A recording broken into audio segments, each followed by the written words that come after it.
Sila na nga ang lumandi, sila na nga ang nagloko. Sila pa ang may ganang magalit dahil nalaman mo. Ganito kasi yan.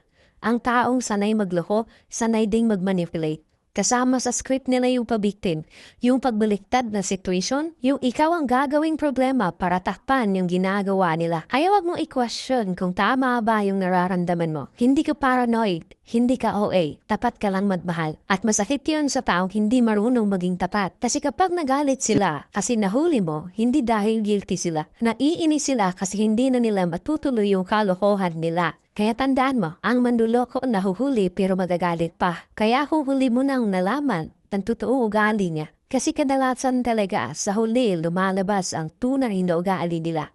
Maswerte ka kasi nakita mo na ang taong hindi dapat kasama. At kung paulit-ulit ka nalang ginagawang mali, magdesisyon ka na. Kasi huwag mo nang hayaan na ikaw pa ang mag-sorry sa sakit na hindi ikaw ang gumawa.